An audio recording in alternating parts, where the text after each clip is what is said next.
Sige So, lang. meron sa inyo na iba nung kung ikaw ang pinakamasarap sa Season 3 Queens, sino ang pinaka hindi masarap?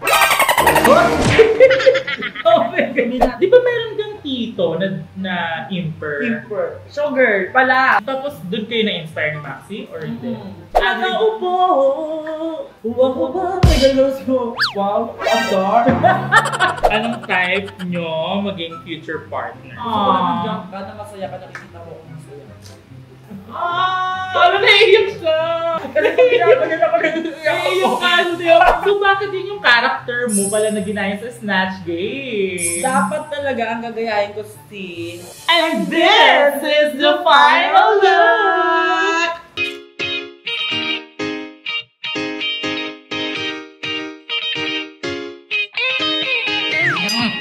Divine. Hello mga misis! Yung ano mo, responsibility. Yes, bilang responsibilidad ko to, go ako na mag-i-intro. And for sure, hanapin nyo si misis, kaya kung malma kayo dyan, i-reveal ko siya mamaya-maya lang. Hi, Amazes! Welcome back to my channel! And for today's video, ayan, dahil siya na nga ang nag-intro, hindi ko na siya ipapakilala. Pero, sige, dahil meron akong kasalanan sa'yo. Diba? Bakala, kasi kaso kami nung time na yun, tapos dinilit. Dinilit yun, hindi yun na-delete. Dinilit yun. Sige, hihingi muna ako ng ng paumanhin, Miss Angel. Hindi, na-delete talaga. As in, nagising na lang ako, yung laptop, hindi na mabuksan. Tapos nireformat siya. Nasira yung motherboard. Oo, may motherboard. So dahil dyan, tatawagin natin yung mother mo, call me mother. Ayan, so dati nag-vlog na kami during the pandemic, pero dahil nga na-delete yung vlog namin, ngayon lang ulit nagka-chance after 3 years. Yes, dahil nakukulit kayo. Pinipilit nyo to. And masaya din yung vlog namin nun, pero nung panahon na yon, sabi nga niya sa Drag Race, wala pa siyang napapatunayan bilang isang Pero drag. nandito na ako. Diyan kayo. Pero ngayon, di ba, most beloved drag queen na siya ngayon sa Drag Race. So, congratulations. Thank you, Ate. And welcome ulit sa aking vlog. Another dimension. And dahil makulit ka sa TV, ayan, ngayon ang gagawin natin, magme-makeup tayo, pero hindi lang basta makeup. Dapat may 20 clips. Kaso yung may tuwi. Yes! Alam nyo, sobrang tagal ko na itong hindi ginagawa. Iinom tayo ng alak. Kaya naman, Miss Kaka, pakipasok na ba? Oh, kaya pala siya nagkulot. Yes, huwag makita ka sa camera, Kaka. Tumay ka naman dyan. Oh, diba? Cheers muna tayo dyan. Para sa mga tao, sa mga alaga ko. Let's celebrate! Ayan, oh my God. Congratulations! Of course, for winning my first Ruba. Yes. I deserve it. Congratulations.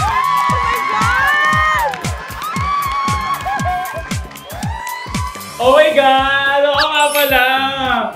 So, ito na nga ang totoong twist, mga misis. Hindi lang kami basta iinom ng beer. Hindi lang ito yun. Yes. Oh Magme-makeup tayo, pero may challenge. Bawal tayong gumamit ng salamin. Kaka! Wow!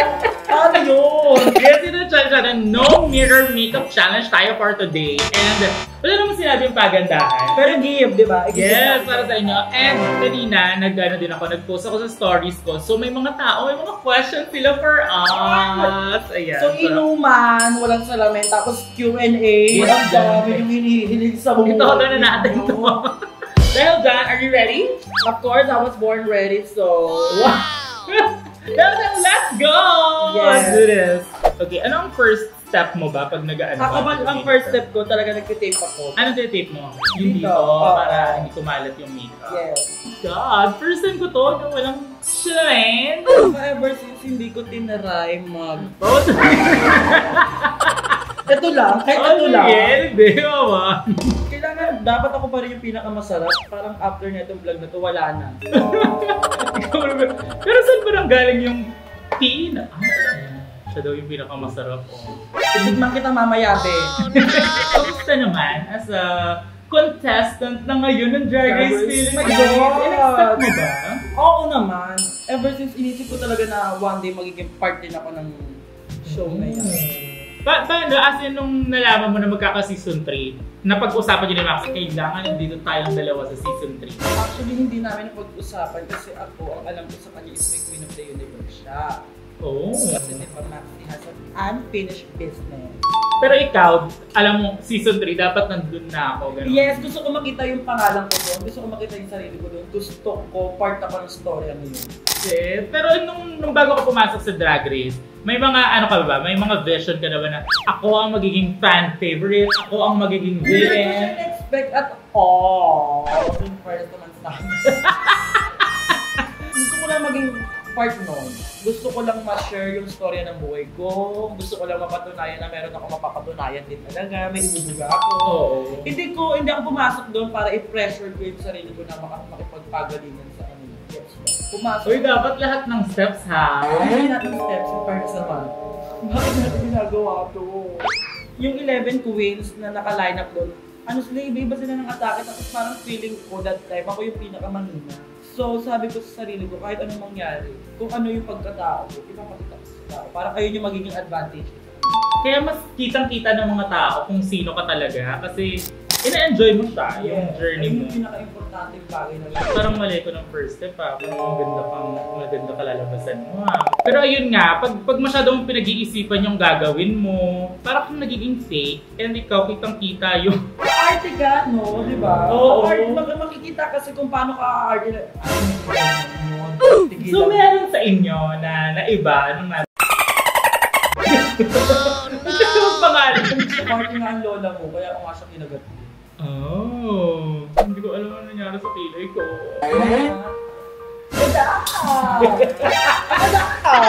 First step pa lang, ano ba yan? Okay, ito na nga ang happy-tappy-tagang tanong. May mga ilan-ilan na nag-send nito. May mga mangilan-ngilan. Mangilan-ngilan. So, Angel, what is The meaning of what is the gravity inside the popcorn? Oh my God! I think that the gravity inside the popcorn is what? Kaya hindi mo naintindihan yung tanong, ibalik mo yung tanong. Ganun na kadali yun, di ba? For me, ladies and gentlemen, that the gravity inside the popcorn, it is something that one person should have to do. Because when we say gravity, it's what you feel. It's, oh my God, you're OA. Grabe ka, T. Parang, like something like that. You get? Again, bilang may kasama ka na kapatid mo na sobrang talented naman talaga na tunay at kasama mo sa isang competition, nakakaano ba siya? Nakaka-insecure ba siya? O nakakadagdag siya ng confidence? Ako parang mas lalo akong namomotivate nakasama ko si Maxi inside the competition kasi parang siya yung pinanghuhugutan ko ng lahat. Kasi parang pag nakikita ko siyang lumalaban, parang meron pa akong dahilan para mas mag-init. May mga time sa loob, di ba, mapapagod ka talaga. Oo. Ilang beses ko din na naramdaman yan. Parang, another na naman. Julie na. Either bubugin mo yung utak mo sa pakikipaglaban or i-enjoy mo siya. Ay, ang ganda ng blending ng ate ko, Angel. May wala, hindi ko man nakikita. Wala nakikita dahil malabo yung mata ko. Naman siya, mga missing. Teka, parang maayos yung blending mo Kailangan ko ng focus nakadikit nga ako. Dinadama mo, no, yung mga bagayo. Ano naman yung disadvantages na meron kang kapatid na kasali din sa competition? Yung mag-worry ka sa kanila. Okay ko ka ba sis? Dapat lang tayo Kaya ba ba? Nagkaganyan kayo? Kami. Lagi kami nagkakamusta. Napaka-sweet nyo naman, no? Hindi ko in-expect yan kasi di lang ang tatapang ng personality nyo. Tsaka kilala mo kami na nag-aaway palagi ni Maxi. Oo. Bilang ang tatapang ng personality nila, pero nagulat ako dun sa talagang yakapan, may paghalik pa sa noo. Yung person si Maxi as a sister, talagang totoong kuya talaga siya. Narinig mo dyan. Wala. May salamin ka lang kinakabahan ka sa akin. Sabi ni Jamie_Dia, kung ikaw ang pinakamasarap sa season 3 queens, sino ang pinaka hindi masarap? Jay Queen!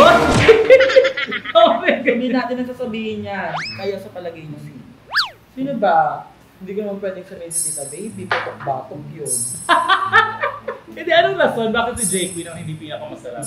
Kasi parang me saying na ako yung pinakamasarap, parang para sa akin, pinakamasarap ka ba? Pinakamasarap jowain. Lahat ng pinakamasarap nasa akin, pero parang wala kay J. Yun pala yun. O, dito niyo yung unang narinig ha sa ating channel. Hindi lang pinakamasarap physically, mentally, emotionally, and spiritually. So, during preparations naman tayo, anong audition? Sino katulong mo maggawa ng audition tape mo? Ako lang lahat yun. Yeah. Yes, in person, in-edit ko siya sa CapCut. As in, nakaka-proud yun. Inikinos ko siya ng silent lang. Like, hindi ko siya pinaalam kahit kanino, even kay Maxi, hindi ko pa siya sinabi. Talaga? Ay, ang galing. Alam mo, parang nagkaroon ng ng thing nung mga audition ng season 2, season 3 na parang mga nag-i-studio na sila, pagandahan na ng mga audition. Ako yan lang yung phone, tapos babasahin ko lang yung interview. Ganyan, tapos sagot ako. Oo, ganun pala. Hindi talaga siya sa pagandahan ng interview, nasa personality, nasa kung ano may aambag mo sa show. During that time na nag-audition, parang i-cringe ako sa sarili ko, parang parang uma-arte ka. Meron pa ako pinaka-natural eh. Hanggang sa kinuha ko yung pinaka-natural kong lalabas. Kasi pag pinapanood ko siya, parang hindi naman ako ganun. Hindi ako yun. Ay, ang bongga kasi tingnan mo siya, ang ginogol niya is kung paano siya magiging totoo sa harap ng camera. Yung iba, kasi sasali tayo sa reality show eh. Ang galing naman, in fairness kay Angel, talagang pinapatunayan niya talaga na she's mothering, di ba? At laging may mga... Hindi ko inisip na kailangan ko magaling ako or what or something. Parang gusto ko lang...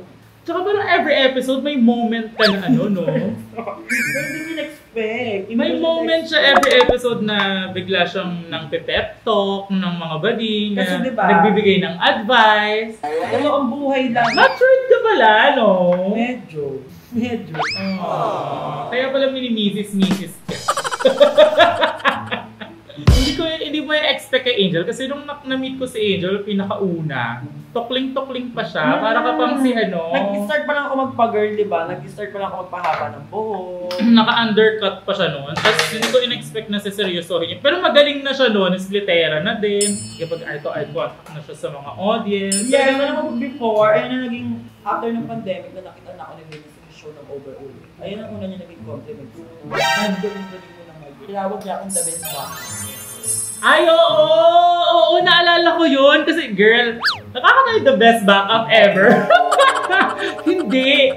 Kasi imagine niyo may nagpa-perform. Parang wala kaya tang solo nung gabi. Wala akong solo nun, pero ako kasi paglalabas ako ng stage, ako yung main or not, gusto ko. Napapansin. Gusto ko nakikita. Alam mo, ang galing-galing niya nun kasi wala siyang solo performance, pero nilamon niya yung mga may solo performance that night. As in, ilang labas kaya pero low-key na. Gabi. Diba, low-key na. Hindi ko papamukha. Hindi niya nilamon na, hindi mo ina-upstage. Yes. Pero walang ko na-extend ako na, dito.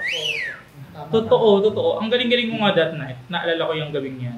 In fairness kay Angel, talagang sila ni Maxi, ibang level, ang galing. Saan nyo nakuha yan? Yung training na yan? Ay, may mga artist ba sa inyo? Parents nyo? Singer? Gano'n? Wala, hindi singer si mama, hindi singer si papa. Pero yung papa ko kasi may hilig siyang manood ng mga concert. So lumaki kami na every week, nakakanood. Ayun ang pinaka-banding kasi si Papa kasi every Sunday, day off niya. So, umaga pa lang, swerte pa lang ng umaga, tinatapos nila yung full show hanggang gabi habang nag-iinom. Ng iba't ibang klaseng concert ng mga icons talaga. Sa TV? Hindi, meron siyang CD. Oo. Ipi-play niya lang yung isang buong magdamag. Kasi doon na kami ni Max, panahon namin yun. Doon kayo na-inspire. Ano pinakatumatak sa'yo na concert? Ang pinakatumatak sa akin na concert is yung concert ng Michael Jackson.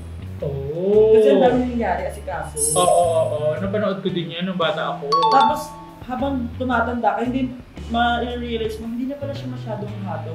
Pero ang dami nangyayari, ang productive ng nangyayari. Tapos, doon ka kukuha ng mga eksena mo, okay, minsan sweet na ako, pero dating. So yung palang inspirations nila. Ako nung bata ako, madami na din ako napanood ng mga concert. May hilig din mag-play sila yung tatay ko niya. Pero mga lalaki, Barry Manilow, mga Eraserheads, ano pa nga ba yun? Mga Aerosmith, mga ganyan na concert. Tapos, one time, may naligaw na CD sa bahay. Kasi naghihiraman sila ng mga tito-tito ko. May naligaw na Beyonce, tsaka Britney. Yun din. Doon din nagsimula yung kabaklaan ng malupit ni Mama. Beyonce. Si Beyonce. Wow, gagawin niya siya si Beyonce, tapos backup dancer. Okay, totoo ako yung backup. Kasi di ba mga backup dancer sila yung mas... Okay. So, sinasayaw nyo yun? Pinoprod nyo yun? Bata pa lang kayo? Doon lang sa bahay namin. So, habang nagtitipid kami sa umaga, ayun ang bagay namin. Alam mo dati, naalala ko, pinapanood ko din yung mga ganyan. So, sinasayaw ko yung Single Ladies. Mag-isa lang ako din sa kwarto. Tapos biglang nakita, dumaan yung tatay ko. Sabi sa akin, galing! Ang galing! Natakot ka noon? Oo naman! Pero wala naman siyang sinabing iba, yun lang. Sabi niya, ang galing! Ang galing, no? Ang galing! Tapos, ayun na. Never ko nang ginawa. Kami ang banding namin ni Maxi habang naglilinis kami ng bahay na mga bata pa kami. Kasi yung higaan namin, sa sala lang kami natulog, isa lang kami malaking kama.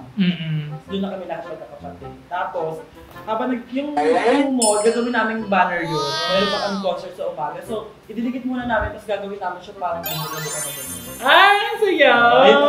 Bakla sa bahay niyo. Tapos kuno, PA niya lang ako, siya si Beyonce, ako taga-Bukano. Tapos magbabaka concert ako. Nag-aaway kayo kung sino si Beyonce or hindi? Give ko na sa kanya si Beyonce. Give mo talaga sa kanya. Eh, ikaw, kailan ka naging star? Never. Wow, ako nga sa pagtando ko, never.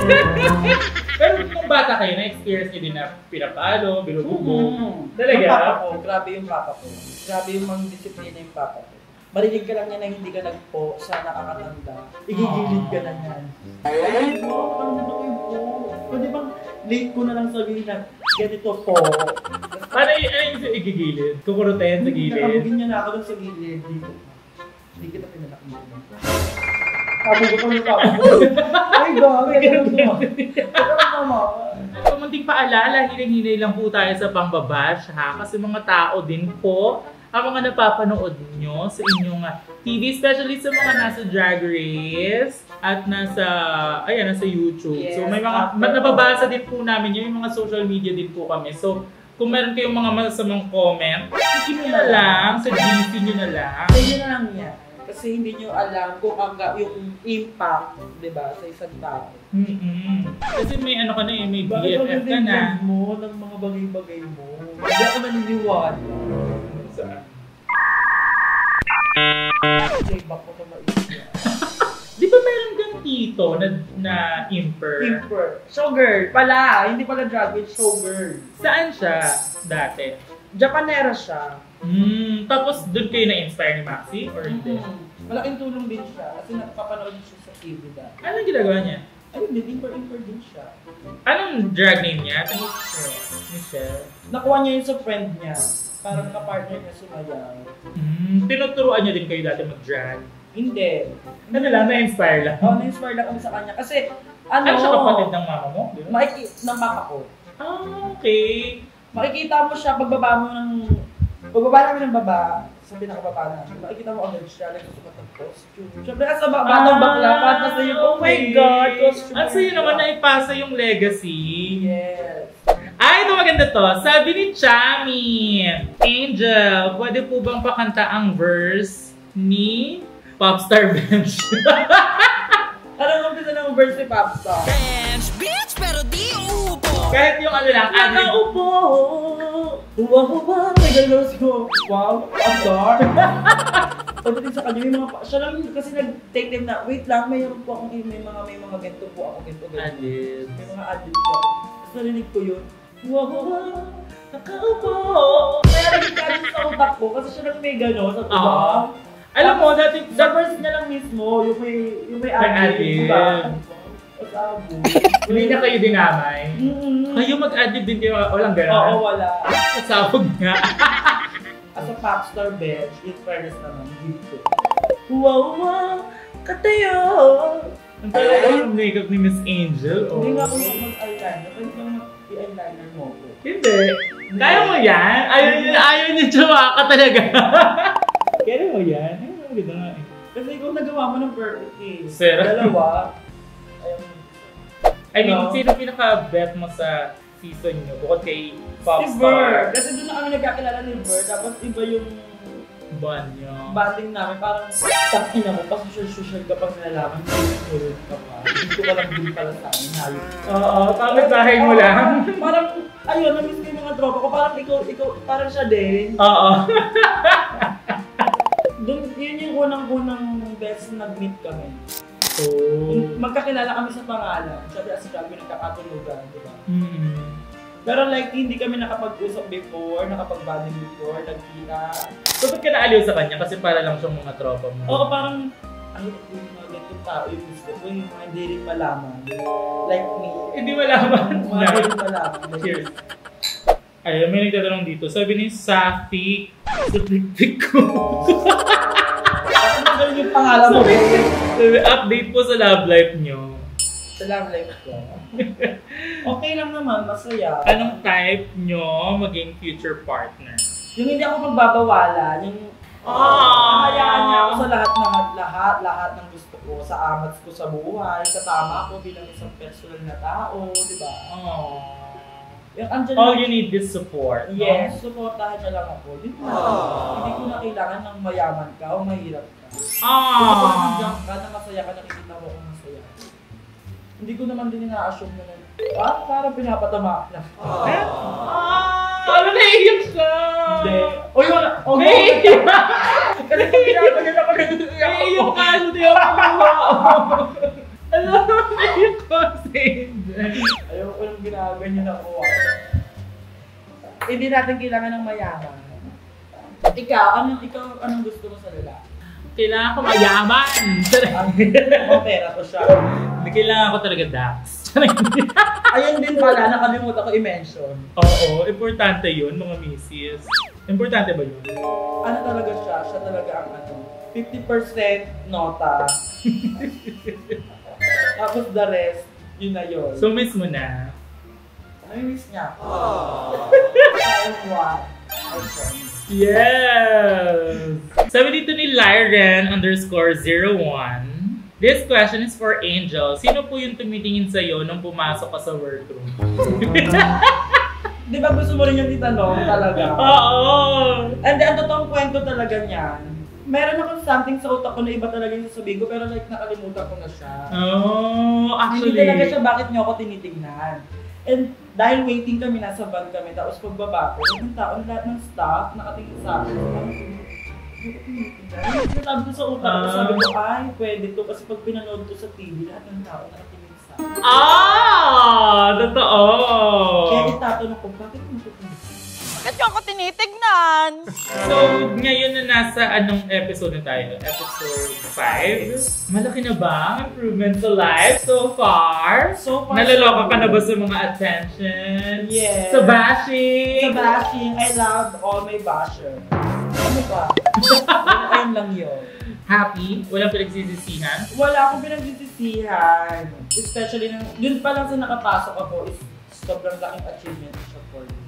Pero ang humble ni Angel, no, talagang hindi siya nag-isip ng pa-under niya sa Drag Race. I mean, nung sinabi niya na wala pa naman akong na-achieve sa drag queen, no, dami mo na-achieve, diva ka, no, and ang hirap makapasok sa O-Bar. Yeah. Kasi sinama talaga ako dun sa O-Bar ni Maxi dahil kay Bench. Dahil kay Popstar Bench. Dahil idol mo sila? Idol ko siya. Talaga? Dahil sa tala? Dahil sa tala. Oo. Guys, kung alam niyo lang gano'ng ka-superstar si Bench during the Pala season. Payat pa siya nung ang ganda-ganda. Pamukhang-pamukha niya si Sally. So bakit yun yung character mo pala na ginaya sa Snatch Game? Dapat talaga ang gagayahin ko si Herlin Budol. Parang si Herlin Budol, parang lumaki rin sa Actually, oo. Parang nakakapangmasa lang. Pero parang inisip ko parang mahirapan akong gayahin siya kasi parang may personality. Medyo iba yung personality niya sa amin. Though parehas kaming lumaki sa squad. Pero parang siya akong gangster sa babae. Pero yung atake niya. Parang hindi naman ako to, baklaan ako. So what if gumaya ako ng parang hindi ko kailangan gayahin. Pero parang i-relate ko lang siya sa akin. So, gumawa ka ng sarili mong character? Yes. Si Mama Abby, yun naman, Angel, why don't you try, Maria Clara? Parang ganito, ganyan. Kasi, kayo parang baliw yung mga tao, parang, kasi di ba, ang wild web mo, parang bakit hindi ko magpaka-dalaga Demure, hindi ko siya napigilan. Parang hindi ko siya napigilan, hindi yung nangyayari, ganito. Parang, Sabi, parang hindi ko mapapanindigan yun. Parang maboboto ako pag ginawa ko yun. Kaya that time, ang kailangan, may something ako. Kailangan makita pa rin yung bakat ko. Kailangan makita pa rin ako yung pinakamasarap. Kaya, bumibili ako ng lingerie. Ang ginawa ko, kasi possible naman yun sa modern life, di ba? Tapos may panahon ng mga kababaihan na pabebe sila, mainin sila, di ba? Sobrang ano na ng mga babae yun, sobrang empowered na nila na sexy ako ngayon o ano naman. So, deserve naman talaga ang pagkapanalo, mga misis, di ba? Agree ba kayo dyan? Comment down below. Thank you so much. At hindi ko in-expect na mangyayari, na mananalo ako that time. Talaga? Sino pinaka-mahigpit mong nakalaban? For me, si Tita Baby and si Jag Pedaliano. So sabi dito ni Simon, what are the things that you want to achieve after entering Drag Race PH? As a beauty queen, gusto ko naman maging beauty queen. Talaga? Gusto mo magpala? naman? Gusto ko maging, gusto ko sumali. In naman. Diba, in fairness naman, gusto ko makasali sa international, Miss International. Talaga? Sige. Sample tayo. Sagutin mo tong tanong na to na as a beauty queen. What are the things you want to achieve after entering Drag Race PH? Well, our life has been so hard and so difficult. But I do believe that huwag na lang pala ako mag-beauty queen. Tsaka. Iba na lang. Iba na lang pala. Mag-hold number. Sabi ni Renaissance, gusto mo ba title pa o kahit maxi challenge win lang solve na? Ayun nga, sabi ko nga sa inyo during that time nung sumali ako. Title. Hindi ko ini-aim. Sila kasi gigil sila. Ako na lang ng gantong luba. Ako yung una. Ako yung pangalawa. Ako yung Sino yan? Ano naman, kung meron na kayong rubage, at dami pang challenge, kalma kayo. Pero parang ganun yung naisip ko, kalma kayo, tsaka magkakaubusan tayo dito. Ayan, meron pa tayong mga questions dito, pero bago ang lahat mga misis, magbibihis muna kami into our No Mirror Makeup Challenge. Look! Dapat pati pagbibihis, walang mirror. Oo, walang mirror. Charing. Mag-extension ko lang Mag-extension lang. Ano na? We'll be right back. And this is the final look!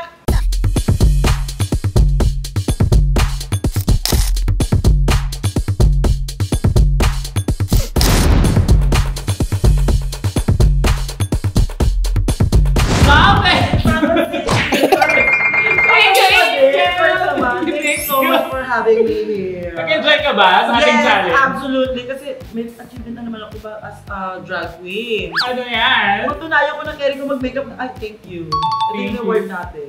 May mga pahabol pa dito na questions. Maglagay tayo ng 3 question. Sabi ni CHL_, while writing your lyrics for your girl group challenge, what was going through your mind? Anong season ko, ang gusto ko lang maipakita is gusto ko magpakilala sa mga tao. So binanggit ko lang, hey mga misis, it's Venus Deluxe. So dun pa lang sa first line, nabanggit ko na yung pakilala ko, yung name ko. Nabanggit ko na yung tawag ko sa aking mga supporters, hey mga misis, ayan. Tapos, fun, campy, fabulous looks. Ayan, di ba? Tapos, binakita ko din dito yung other side. Di ba? Parang may vulnerability tayo. Kasi yun yung hinahanap ni Michelle Visage. Yung, if I doubted myself, I might not be here. Kaya, dapat may resolution. Magtiwala sa sarili para laging Ikaw? Ako gusto ko natin. Nakaupo. Hindi sa akin pala. Pero ako gusto ko parang, as a Filipina guys, parang gusto ko parang something like dasal. Pero syempre, pero bago ka pumasok ng Drag Race, may naka-prepare ka na ito gusto ko makita sa mga lyrics ko, ganyan. Yes! Meron ko mga baon, parang haba-haba pa man. Oh, okay. Nagamit mo yung iba? Hindi nga eh. Wala ko magagamit kasi iba yung beat. Iba yung beat. Oo. Kasi ang gusto ko parang something like siyang dasal, pero at the same time parang may tatak squatter pa rin. Maririnig pa rin yung mga kabaklaan na ano. Kaya may die sa umpisa. Tapos may something like pagiging ambisyosa. The face, body, nose, ganon, as Angel pa rin. Guys with Angel, yeah, that's a beauty. The face, body. party and all the big kaya sabahin. Okay, last two questions. Ito medyo matindi to. Sabi ni James Taylor's version, anong reason bakit nawala si Angel sa O-Bar? Ano ba? Ano sagutin ko to? Okay lang kung hindi. So, I invoke my rights against Hindi, self-incrimination. pero sige, para sa mga nagtatanong, makulit kasi talaga. Parang may hikligo. No, naiiyak na naman si Angel. Hindi, makulit talaga akong ano.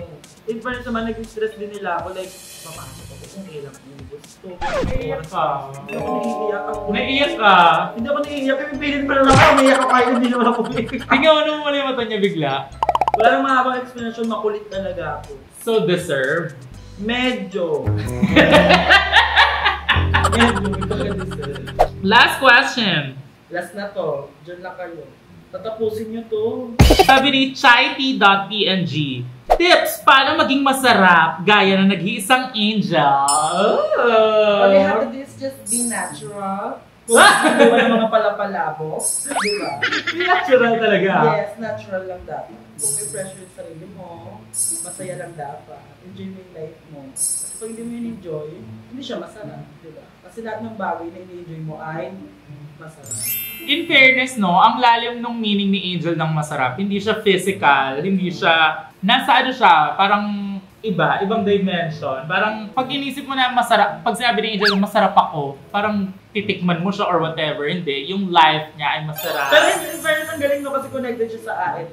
Kaya galing yung tingin ng mga tao. Oo. Pero iba pala yung meaning niya, no? So, ibig sabihin, brainy ang ate ko Angel. Dahil dyan, cheers! Kaya naman mga misis, kung nag-enjoy kayo dito sa aking vlog na ito, please huwag mo kalimutang mag-like, mag-comment, mag-share, and of course, mag-subscribe ka naman. Nakakahiya naman sa'yo, umabot ka hanggang dulo, di ka pa nakasubscribe. I-click mo lang, oh! Yan na yan, no? Nandiyan lang yan. Magiging kabawasan ba yan sa pagkatao mo? Tara! Maraming salamat mga misis! Thank you so much, Angel. Thank you. I'm so happy. Enjoy ako. I'm so happy na umuo ka ulit. Finally! Finally, may ilalabas to ng 100%. Ilalabas to, promise. Ako mag-e-edit nito, ako na rin mag-a-upload. Para sure ako. Maraming salamat ulit mga misis once again. This is your Filipina goddess, ang yung babae every night, ang pinakamasarap. Thank you. Ano kung pababansang bumaka ng Pilipinas? Mga misis! Piñas na lang! Bye-bye!